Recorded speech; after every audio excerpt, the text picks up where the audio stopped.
You may now kiss the bride. Hello, and welcome to Jarviskjir Narashiro Nights. Will's getting good at the timing. He's figured out that when I say 5, it doesn't mean 5.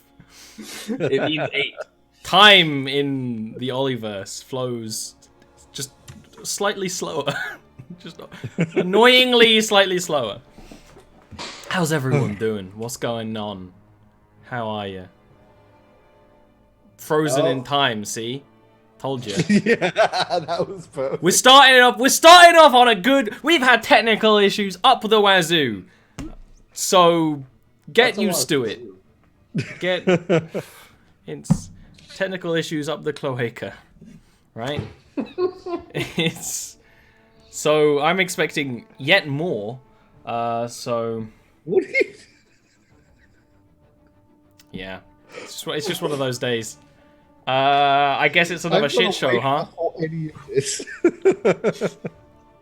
I'm gonna need more coffee. Alright. Yes, I am. Last week, you found evidence of some sort of monster in the floor below yours that ended up making Torum enter shutdown. Did some magical tinkering. He's fine. He's just very sleepy. You continue doing more investigating, and then you find that strange old blind beggar from before, who turns into a mind flayer in front of your very eyes. Not like an illusion, like inside out, sloping out. Which you defeated, because it was only a little newborn baby one, and then experimented on for the rest of the session, basically. Holy shit. Discovering as much as possible about the life cycle of the Ebimari and similar things that honestly aren't all that well known because they are such a strange and secretive creature. The session ended with you meeting back up with Tanuma, and she basically giving you a quest to go out and kill the Banshee of the Brair, which is not in Narashiro. It's not even in the country of Narashiro, meaning you have to go on a little beetleback ride off through the wilds, which is where we start off today with your beetle, which I don't believe you gave a name. But I mean, it is a rental. But It's a rental. yeah, you can't name a rental I don't beetle. know. I'm Still attached living. now. I taught it tricks. We're gonna have to buy this beetle. That's all I'm saying. You did the high five. That is Yeah! true. That is true. For the benefit of Hopefully Tesh find some money. and anyone else, the beetle that you're traveling on is the size of an elephant, right? So much so that you're traveling down roads, and they're straight up roads, right? You leave the city of Narashiro, and there are roads that wind through the fungal forests that encapsulate the caverns outside. And these beetles just walk over people traveling on foot. It's just what happens. They have almost a 10 feet, height before you reach the body of the beetle. And they're so large, they're mostly used for cargo, or in this case, basically like a carriage, although you have seen some with carriages on the back. You're just all sort of sitting back there on various places, riding into the caverns around. Now, for 2 of you at least, this is probably the first time you've left Narashiro, at least with the intent to stay out of the city for quite some time. This would be Yuna and Rakath. Tuvos, your family sanctuary is not in the city, so you have traveled through the wilds before. And Torum may not remember, but has definitely been through the wilds before, but probably as a piece of luggage, as he is currently. Just kind of sit. I believe you have him sitting next to whoever's driving the beetle, just asleep. If I remember correctly, but I might be making that up. If we didn't have that set up, That's what's how it happening is, now. right? Yeah. And you're starting your pretty long journey into a place in the Underdark called the Underfey. Oh. So the question is there anything any of you would like to do while you're on this journey? Any little role play snippets? Please let me know. I'm gonna give Tarm a big hug when he wakes up. I was worried. Oh, Imagine Tor. It's not something you wouldn't hug back. You just like wouldn't know what to do. Just It's accepts it. Yep. That's fine. It's a Rarecat did too. Even among elves or drow, hugging is weird, right? Yeah. Yuna's just a hugger. I think, Rakat, I believe I patted you on the head. Is that right? Maybe that sounds right. Yeah, that sounds like what I did. Yeah. I mean, if there's space on the back of the beetle, which I assume there is, I assume Voss and I are going to be playing some Trader's Run.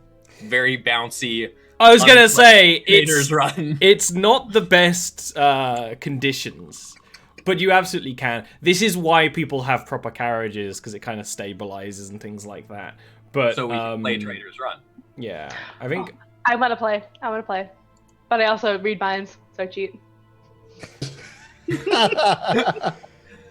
Okay, what we need to do Tor was is just watching the a entire three-way dice roll. It's either, usually, it would be either intelligence or charisma, but I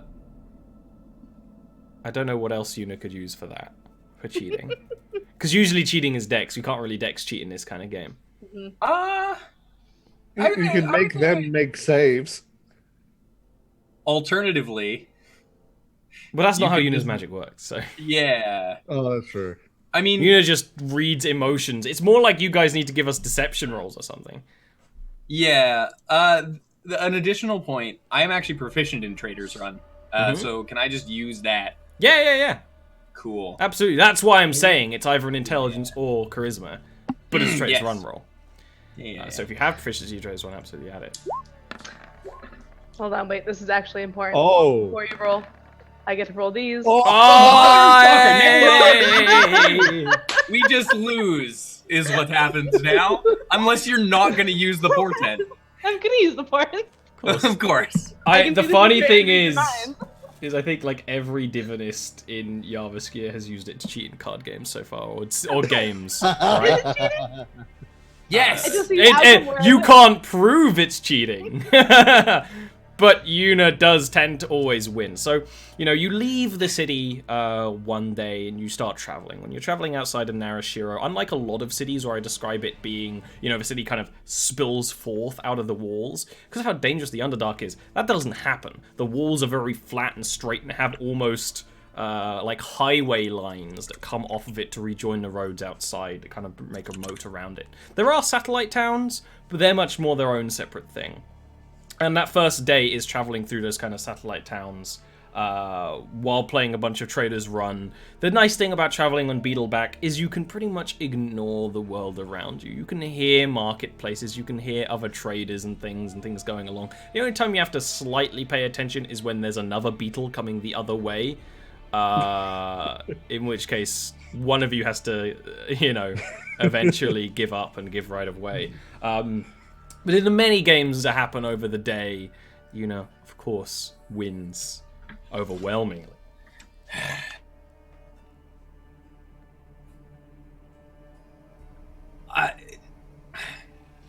Would it be fair to ask that you don't read my mind when we play? Well, I didn't read your mind that time. I actually saw the future in which I won. That's also very fascinating. So, first things first, run that by me again, and then...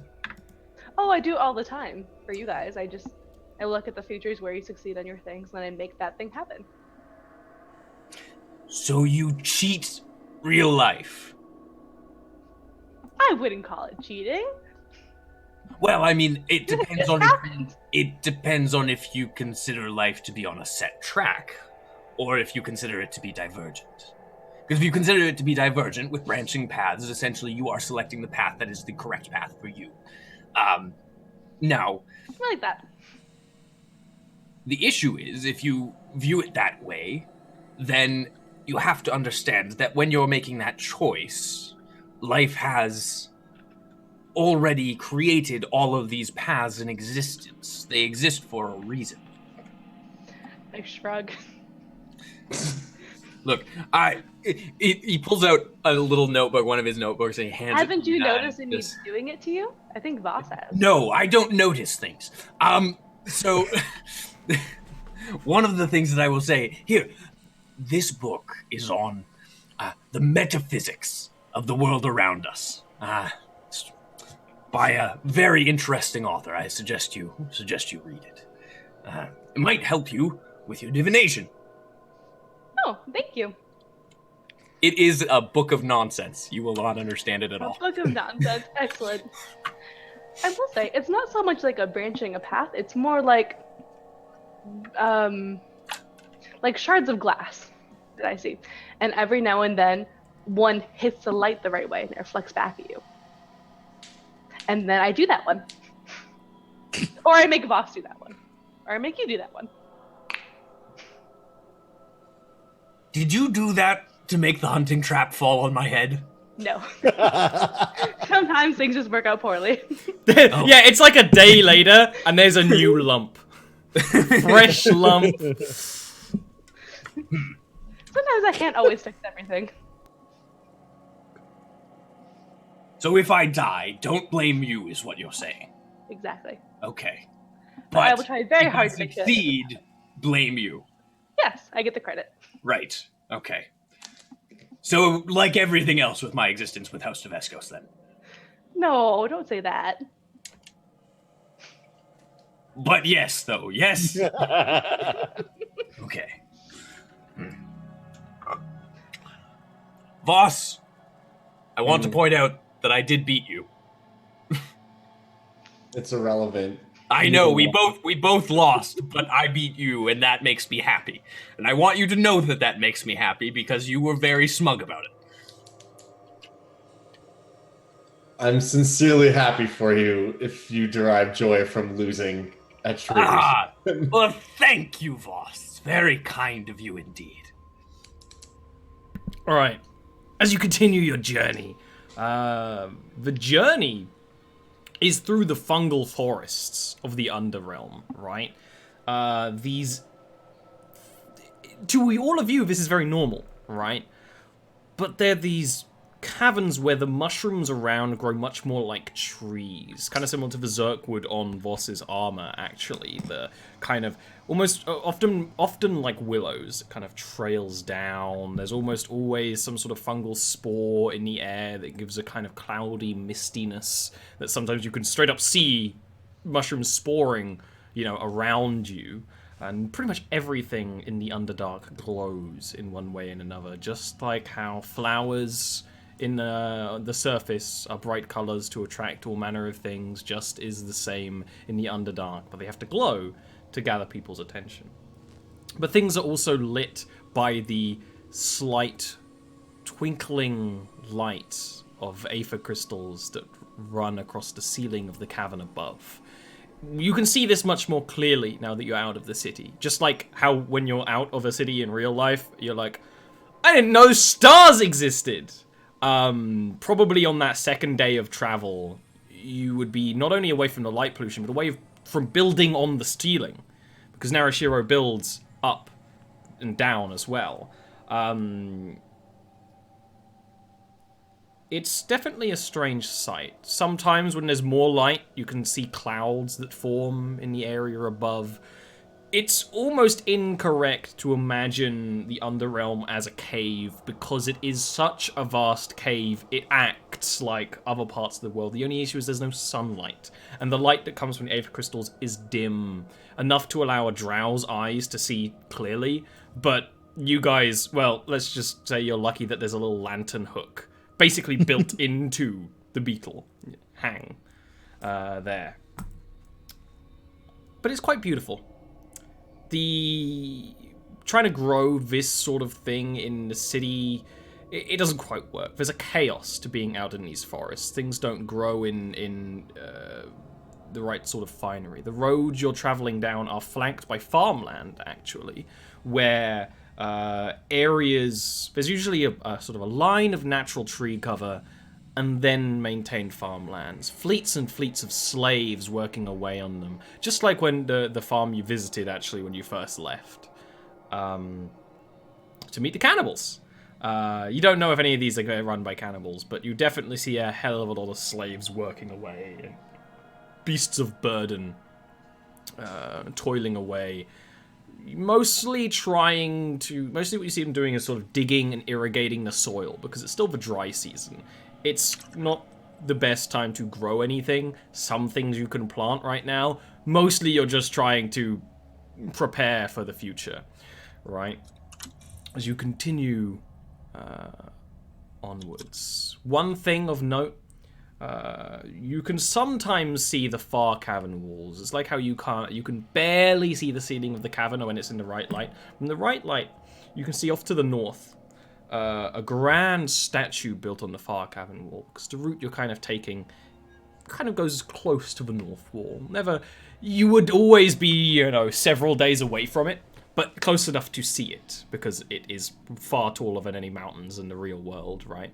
But the statue you can see, which must be gigantic for you to see, is two drow women basically standing in such a way as to make this portal, this gateway, that kind of just seems to disappear off into the rock walls. It's meant to be one of the great wonders of Narashiro, one of the great victories in carving it, right? As the journey continues and more games of Trader Run continue, and you make more friends with the beetle, who only needs to stop every now and again. You can straight up camp on its back because it sleeps standing up, right? Very convenient. Yeah. You go from farmland to occasionally more wilds where you can see little homesteads in the distance, to kind of a bit more sparse areas where you can see much more rock. There's less of a soily material and just stone. And mushrooms that are growing out of the stone in defiance. And it's actually when you're traveling through that kind of area, and you're still following a road. It's not a paved road, but it is the equivalent of a dirt path, but it's just been dug into stone over thousands of years. Creating quite a little divot, which apparently is my favorite word at the moment. When you're going through this sort of area, you do see other beetles occasionally. More often, it's the smaller ones. You haven't had to stop very often, because you got away from the areas where they travel most. But you see one of the large great server beetles dead by the side of the road, kind of crunched up and on its side. And these are huge, right? So it's like quite a sight. There's no real avoiding it. It's kind of pushed up against a bunch of rocks that do have fungus growing around it, illuminating the area. And it seems that there's... this one was being used for cargo and transport, guessing by the saddle. You mean you can straight up see some boxes strapped to its underside, which is now facing you. Does it look like a trap? Are there banditos around? You can give me a perception check. I am mostly suggesting that other people give a perception check. Also, Other than Voss, of course. I do have a question. Is this a new day? Yes. Yeah. Trey's run? Yeah, absolutely. Tora was still waking up. This journey is going to take like a couple of weeks. So Oh my god! How do you get a nat 20 on your portents every fucking time? Will said bro. before this session, Aaron gets really good portents, and I'm like, that's I just, do. you're not right. That's not real, is it? These are amazing portents. Right? Yep. None of you can see any kind of traps, but Rakath is suffering from what could best be described as agoraphobia. As a creature that always existed in a very tight city, the fact that there's a sky above you, the vast wilds filled with places to things to hide, Will going, is there banditos, is very much Rakath's paranoia that there must be banditos. Logically, there's no other thing there has to be. There's so much places they could hide. But none of the rest of you see anything other than who sees specifically a quite large stone chest is strapped to the bottom of this beetle. Stone things. Treasure. The chest. There's... I'm not comfortable with this. There's got to be... There are too many places we can be ambushed from. There are too many spots. It is a bit open, but I'm not sure if there's anywhere safer we can travel. Boss, you're a strategist. Does it look like the beetle is like bleeding, or is it just like These kind of beetles don't really bleed, right? They kind of ooze, Rakat's a beetle. but there's no from based on your perception check, you don't really see any signs of injury or anything like that, right? But again, it's not necessarily the kind of thing you would know. Yeah. At the very least, it's worth checking out. Oh, you're awake, Torum. Oh Yes. my goodness. It is worth seeing what injured or killed this beetle, in case we need to watch out for it. Also, there's a chest on it. I'll go take a I look. just want to repeat that. You will climb down. Do not go Yeah. alone. I'm gonna go with him. I'm pretty sure we're all going with him. You climb down from the beetle, I actually who's will- kind of wait, how far away is the beetle from me? From the beetle on the ground from us? well. It depends how far away you would stop when you saw it. So I mean, assuming you saw it like 60 feet away or something, because dark vision. I imagine you kept going for a bit, so let's say 30 feet, right? Okay. It might But actually then be there's an better if I extra, stay like, so it's gonna 45 stay on feet the- because you're up on a beetle, Right. and it's down. I'm gonna stay up as well with Torum. I'm gonna have Overwatch essentially. Keep the beetle running. Yeah. Yeah, and it's important to note because the beetle does seem a little anxious when Yuna gets off. It does a couple of tippy taps. Aww. Oh, I give the beetle scritches and tell him it'll be okay. Scritches on a carapace are very interesting. But this beetle's so big, there's soft Yeah. spots, right? Yeah. That's potentially a problem if we get ambushed. But it's nice for the scritches. All right. You want to go up? Yeah, I'm gonna go up and look around. You don't get shot. That's That's a first step. That's always convenient. You don't really see anything in the way of signs of battle or anything like that. Yes, there is a stone lockbox and other stone boxes on this thing, but the lockbox seems. And the wild doggo. It's in the box. No, but usually the main thing you want to store on these beetles, you store on its underside because you kind of will distribute the weight properly, and that seems to be the thing that this little transport was for. I know. Apparently, my internet's just completely dying. But that's fine. Can I, from where I am, heard see any bodies of people? Your perception check says no. Oh, okay. Yeah, that's fair. I will Considering you're doing a bit of an Overwatch, you could give me another perception check. Okay. May I, as well as I am joining Torum up on top with Overwatch shenanigans? It's okay. It's exactly the same. Is that, I will call out to any survivors, asking if anybody needs help. Just, hello. It's worse. You are doing useless. that makes creatures skitter from the rocks and the trees, but not like smaller beetles and worms and things that fly away. It just kind of spooks the area, right? Well, let's see what's in these boxes. I'll go to the boxes. Yeah, I'm just gonna if there's like a strap or rope or something, just cut Yeah, it. So you can cut it, and the big box just sideways into the ground. It looks dwarven. Would be the immediate thing to assume, right? Both stereotypically, but if an elf was to make this, it would look different. The design, the styling, the fact that it's a big stone box. Also appears to have a lock on the front. Rakaf. I'm coming. I'm coming. I don't even have tools for this, right? I come down. You have tools yeah. to open up all manner of things. Mostly beings, not chests. We can get you tools if you want tools. I would like that. Yes, thank you. I love angry. I relate to yes, I that want so much. Feel free to give me a Slayer hand check.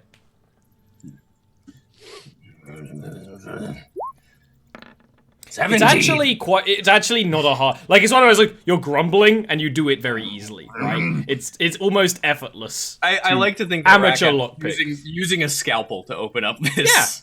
You just got things, and it's one of those things where the lock is the opening mechanism, because it's a dwarven thing. It's actually made quite well with tiny mechanisms and stuff, and it just says click. I would like to dive away as the box opens. Can you give me a dexterity save, please? Yes. Oh shit. You successfully leap behind one of the rocks, and the others just kind of stand there as it opens to reveal a bunch of slates. Particularly law slates, because dwarves don't write on paper, especially in the Underdark. So they're thin stone slates, usually kind of around 1.5 feet by 3 feet big, sometimes bigger, sometimes smaller, but it just seems to be it's basically a box of paperwork. And it's all in Dwarven, of course. Nothing exploded. That's good. I would like to kind of investigate around. I'm not even interested in what's in the box. Yeah, just give me an investigation check. Yeah, see what's going on around. Mostly because I'm vastly paranoid about what's going on around here.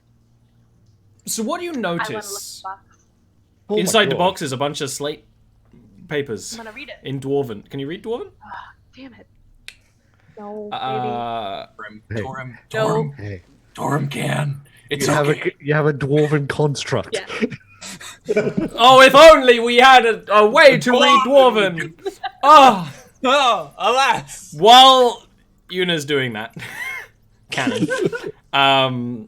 Rakav just grumbles and lumbers around the area. Again, no scene of battle here, because the beetles got injured before it got here, and seemed to have collapsed from its wounds and exhaustion.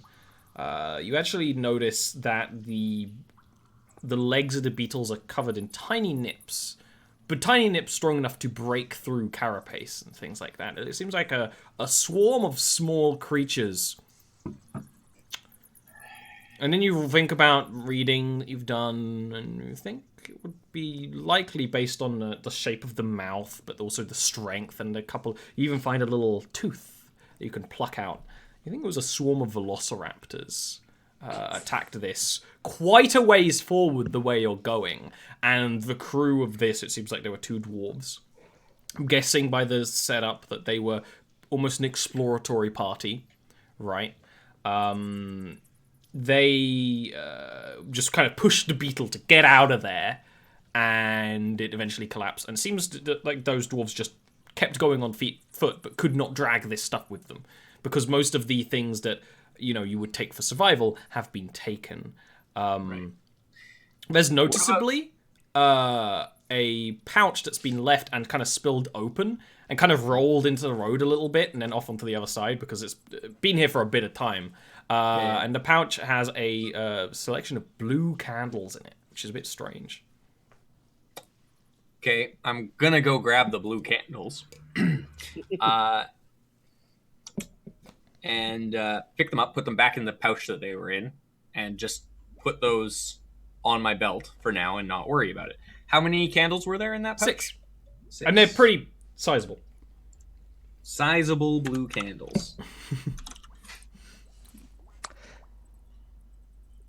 I put blued candles, which is not correct. All right. With that in mind, putting those there and then looking around, does there appear to be any sign of anything following? Like, did the velociraptor... No, it looks like to you, based on your very knowledgeable knowledge about velociraptors, that they were probably in the place you're going, And they didn't really continue chasing because this was too big a target to continue chasing. They just kind of deemed it not worthy. Maybe the dwarves shot at them with crossbows. That's kind of what you imagine they would do. There's actually pouches for holding crossbows built into the saddle of this thing. So seemingly that all happened quite a bit away, probably several days away, knowing the hardiness of these beetles. Right. And it just kept going until it couldn't go any further. I am going to because I want to do something that might be a little bit unpleasant. I kind of want to take a little bit of time to see if I can remove some of the carapace from this beetle. Not a lot. Sample like kind of where the teeth are, like points being broken through, like so I can kind of, bring that through, and then also CSI kind of look at, Narashiro. sort of, and also I want to look at where the points of structural integrity are on it. So like essentially understanding where we need to try and keep velociraptors away from as much as possible. That would be a survival or medicine check. Well, you know which one I'm doing. I don't. Medicine. It's you get a pretty good bit of knowledge. What helps a lot is actually you can recover a handful of velociraptor teeth, and they're not very big. Velociraptors are very small. Like yay big? Probably Like smaller actually. Really? Velociraptors are pretty small. Okay. That's but reasonable. if you're including essentially the root of the tooth, it would be an inch, right? Okay, about an inch. The biting power is less than an inch. Question for you: How many velociraptor teeth do I get? A handful is like 4. Yeah. Okay. Yeah. Cool. You got big hands, so I should be careful. Yeah, that's why I'm asking. Like, yes, my hands are much larger than a normal person's hands. And what's very evident is that you can remove that kind of bit of the carapace that got bit, so on and so on. It's quite easy because it beetle kind of snaps apart. You could basically just take the back, the final joint of the back leg, and just kind of wrench it out. Great. What seems clear is that the velociraptors attacked the hind legs to bring something down. I mean, that seems pretty obvious to you. How long ago was this beetle here? Like, basically, is the meat any good? It's not rotten. Okay, I'm gonna try and take some meat as well, and That's a survival. Yeah, I know it is. And I'm actually gonna call over to Voss, and I'm gonna say, we should harvest this. We're going to be out of town for a while. I harvested. I was going to help, but that's fair, I guess. The idea of Voss just fucking jumps. That's enough to get a day of food for you. It's not enough to, cure it. This kind of meat is not... You can cure it, you need to know what you're doing and have a setup, right? So you can get a day of food for all of you, and, eat pretty well with it, which is good for the road. So I'm gonna be kind of like fidgeting with the velociraptor teeth and bring them over and say, not bandits, beasties. I love much that it was beasties, not beasts. You have no idea how much that adds. Just out of curiosity, do I know anything about velociraptors? Whether it's that they attack in packs. Yeah. Packs usually, Is it females that hunt usually? I don't know that. Okay. That knowledge will not be useful in this adventure. The only reason why I'm asking is because I want to know if I can call them clever girls or not. It appears to be a truly equal society. All right. But what's clear is it was they travel in packs of over like 4 to 8. Okay. We're going to be running into some problems in the future. These are where we are going. That's okay. We'll just have to deal with it when we come across them, if we come across them. Well, it ripped apart a beetle. Yes. We rented our beetle. This is true. I don't know if you like financial investments or not, but I believe You kind of there is look a fee if the beetle doesn't come back. You look around, and because you've been standing here not doing anything for a while, these beetles feed off the dew that forms on the fungus. So it's just kind of turned its head into one of the fungal trees nearby, and it's just like, Oh, yeah. So I will bring the tomes over to Torum to look out, and then I will instruct them to put it on the beetle. I will read. Because even if we do find something better than these tomes along the line, we still have a nice big chest out that we can carry. Yeah, around it's a with us. good chest That's with a meant to be strapped to a beetle. Yeah. What you could do is, because you're sort of taking time and, everything's kind of happening, in whatever order we want, you could basically take the because you don't have a cargo saddle for this beetle, but you could essentially take the cargo saddle, affix it in a way that this works. Yeah. Take this box, because it's a nice, good box. It's a hefty Tupperware, and Torum can read. It appears to be. This was a small exploratory group in behalf of Abanir, the country of deep dwarves. Not a surprise. It does refer what they found in an area surrounded by thorned vines that have grown out of control. A orange stone settlement that seems to be built around craft. Very much elven design, but not quite drow elven. And the place seems half flooded, half overgrown. Then they get attacked by the thorns themselves. They rush back to their beetle, and then the last log is these velociraptors are still chasing us, stuff like that. It's the logs. Yeah, Tom will be reading it out word for word as if he's just one of those text-to-speech things. It does mention that they lost some of their equipment in the ruin, but it also gives really good directions to it.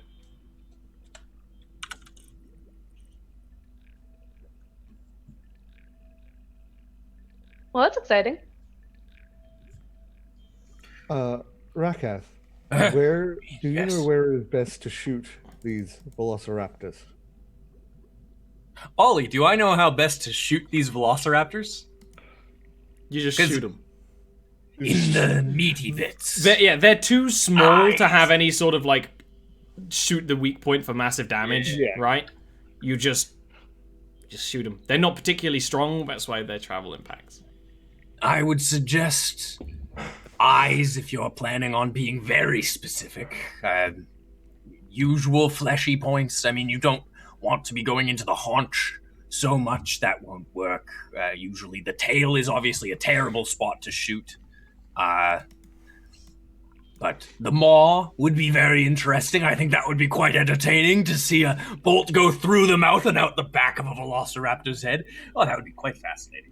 There's just zero reaction, then just, thank you. And he starts working on his crossbow. You're welcome. I would actually like to kind of start using a dagger to carve out the root of the tooth on one of those so that it could be affixed to an arrowhead. Yeah, you could start doing that when you start traveling again. Yeah. Which would be when I only want to do one. I don't want to. The other three are for other endeavors. Okay. You need I shouldn't scares give me. MacGyver character a bunch of tiny teeth, but still. I know what I'm doing. You know And, what you're doing. Yeah, if you're all ready, you can keep on your little journey. Did we actually hook up the stone chest into the undercarriage? Yeah, I mean, it's not completely perfect, Yeah. but it'll do. That'll do. Torm would be much more alert now, even if he can't see much because of the darkness. He would very much be. There would be very. He would very rarely put down the cross.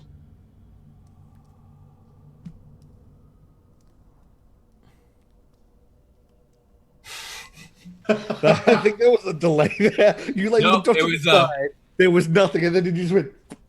Oh, did I? It was real good. Like it was a moment of like actual like horror movie person, like it was real good. I can't have nice things is the answer. No. Yeah. We'd like to travel, please. Okay. The journey altogether takes around about 2 weeks of time, which is a long journey, but 2 of you are elves, so you don't really care. You know it's going to be quite a long way. You're going out of the country, essentially. I need to get a magnifying glass. What the fuck? Okay.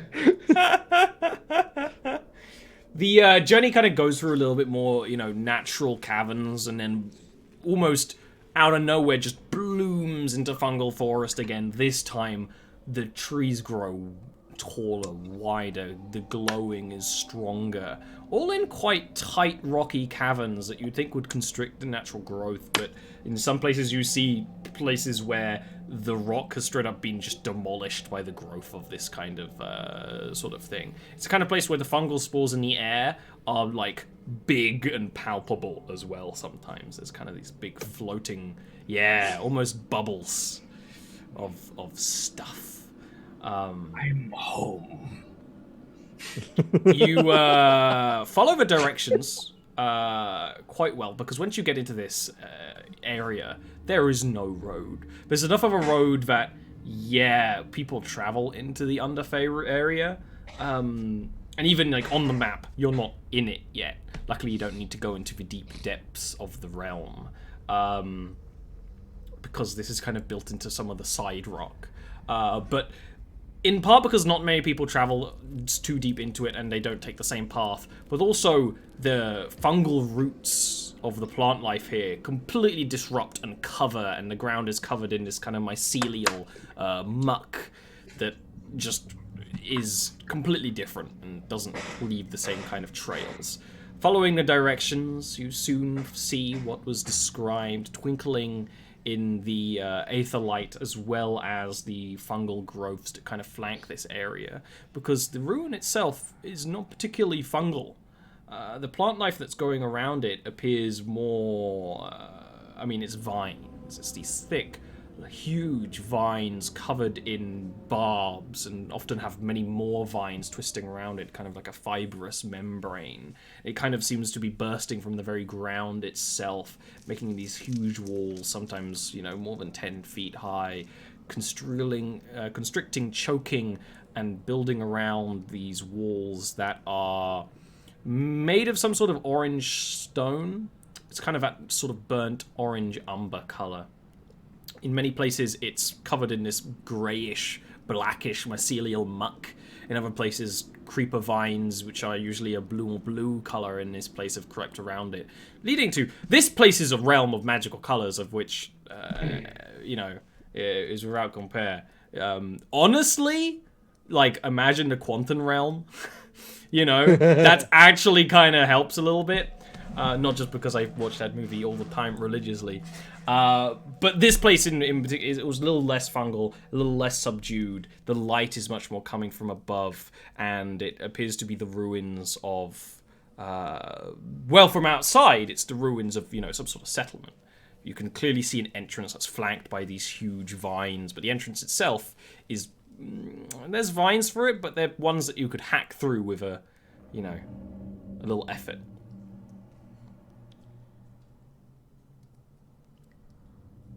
All right. Ruin. We're here. Yeah. Let's tie up the beetle. And You want to leave him outside? No. No. We want to keep our investment close. Okay. He's not just an investment. Investment in friendship.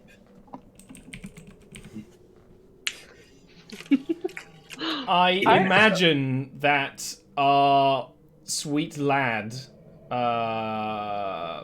Voss, is going to be in front, chopping away at the vines that cover the entranceways. Yup. I want to tell you something quite good. When you search for beetle assets in Roll20, there's like 8 or so beetles and then cars. A lot of cars. That's actually fantastic. Okay, how high is the roof of the ruins? Well, it's kind of a settlement, so the area you're going into, the entranceway, has no roof, it's walls. And the cavern is too far to just to see, right? So... Okay, so how high up is the top of the beetle? If I was around to be 15 on feet, 14 feet. Okay, so I might take full damage. You can if I have also to jump tell up. them to kind of crouch, and they kind of... That's kind of adorable. Yeah. And the entranceway to this is quite large, which is almost a little surprising, because, you know, drow streets are usually quite tight. If there is a large entranceway or a large street, it is almost a show, right? It's showing off, but they're large enough for you to... You could have, in some parts, 2 beetles going side by side in this area, right? Oh no. I was just thinking it might be better if I stand on the beetle for Overwatch, because then I'm height advantage. So You absolutely can do that if you wish. For now, anyway. I while am you go actually through the entryway. I am also going to stay on top of the beetle. Who of you is going to be controlling it, especially leading it into combat? I will. I can do that. that kind of works. And Voss is just in front cutting the way. Yeah, Cutting guess I'll away go through. in front and I mean, Torum's going to be jumping down and stuff. And just starts getting to 2. I can help you from 30 feet away, Voss. Don't forget. yeah. Oh, I feel remember- like I got all the help in the world right now. Remember, I can also trip things in front of you. Yes, we can help you from afar. Yeah, exactly. I'll rush into melee and help you. It'll be Yeah. fine. Yeah, that's a great idea. What could possibly go wrong? To the Velociraptors! Just tries to hug.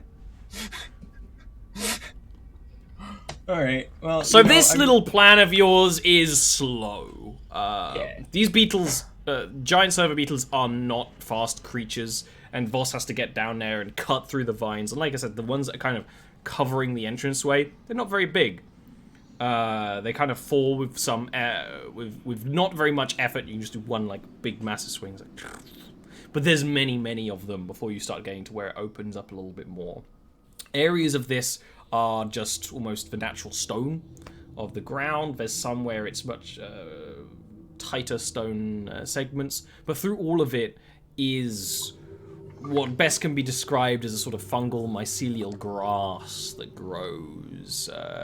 Here it's actually growing a kind of dark teal green, right? It grows in all sorts of colors, all sorts of breeds and patches.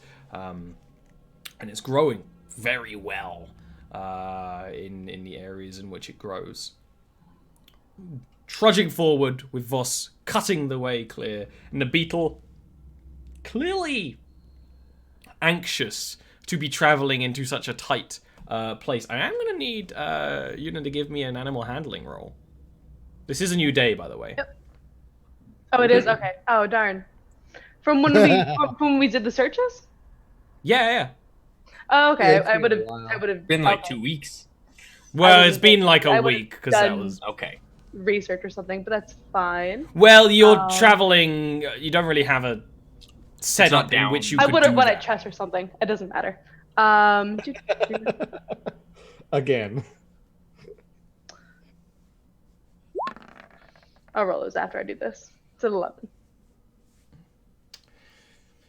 The beetle definitely doesn't stop, but it's not going very fast either. Leading it into the ruin. And in some places it does have to duck, which means you guys have to kind of duck as well under like a big vine that creeps over the top of the walls here. You know, it's not comfortable. And I think the person least comfortable is the beetle. Who... you know, the antennae is twitching and swaying. It sometimes does the kind of thing where it like takes a step but doesn't like put its foot down for a bit and then keeps moving. It's moving slow, which is almost good because Voss has to cut quite a large amount of space for the beetle to travel through. It's while you're traveling through the tight entranceway into the ruins that you start to hear this almost yipping noise. and the scurrying of many clawed feet. And we're gonna take a little break. Is it kobolds? Mm-hmm. I just like the idea of us in front doing the height, higher, higher the entire time. He is not being quiet. Just No, yeah. No, Of course, definitely not. Boss is a silent, mysterious individual. We're all just sitting there being perfectly quiet. You're just, height, higher. You aren't being quiet anyway. These beetles are quiet in the ways that they don't make a lot of, like, they don't bark or anything, but there's a creaking to it. And is lumbering around and bumping into the side of the wall. Like, anyway, we'll be back in a few minutes. Yep. For me to, yeah. I'll yip you.